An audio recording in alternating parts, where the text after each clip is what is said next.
Chicken patties কিভাবে frozen পদ্ধতিতে সংগ্রহ করা যায় এবং পরবর্তীতে আপনি বেক করেও এটাকে বার্গার বানের সাথে খেতে পারবেন এবং অল্প তেলেও ফ্রাই করে খেতে পারবেন।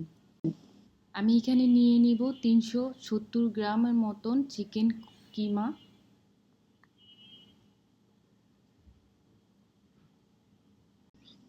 দুইটা রসুনের কিউব কুচি করে কাটা,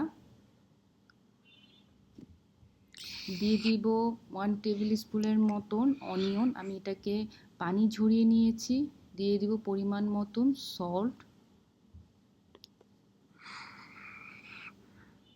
দিয়ে দিব 1 স্পুনের মতন ব্ল্যাক পেপার। আমি এখানে দিয়ে দিব 35 গ্রামের মতন ব্রেড ক্রাম্ব এবং 40 গ্রামের মতন এগ এবং দিয়ে দিব 1 স্পুনের মতন পাপরিকা পাউডার এবং ভালো করে এটাকে মিক্সড করে নেব।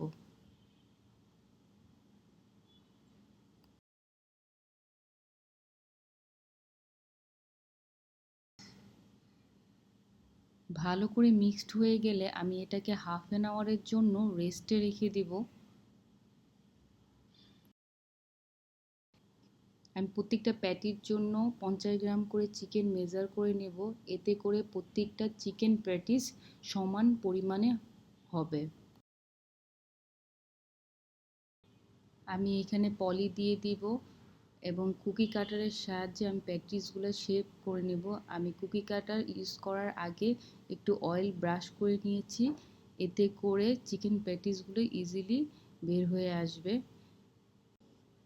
এইভাবে করে মেক করলে প্রতিটা প্যাটিস সমান হবে এবং দেখতেও ভীষণ ভালো লাগবে। আমি এভাবে করে প্রত্যেকটা প্যাটিস আমি মেক করে নিব।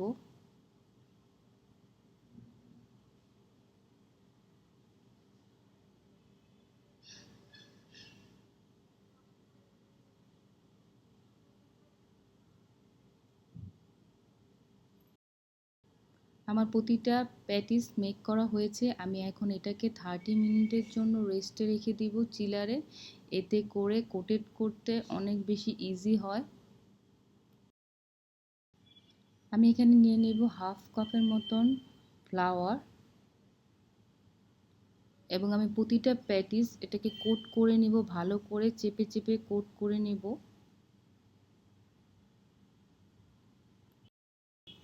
আমি প্রতিটা পেটিকে এগে ডিপ করে নিব।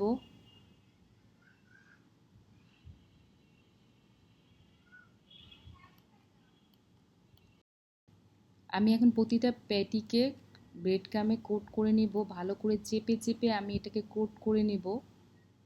প্রতিটি পেটি মেক হওয়ার পরে আমি এটাকে ফ্রিজে ফ্রোজেন হওয়ার জন্য রেখে দেব।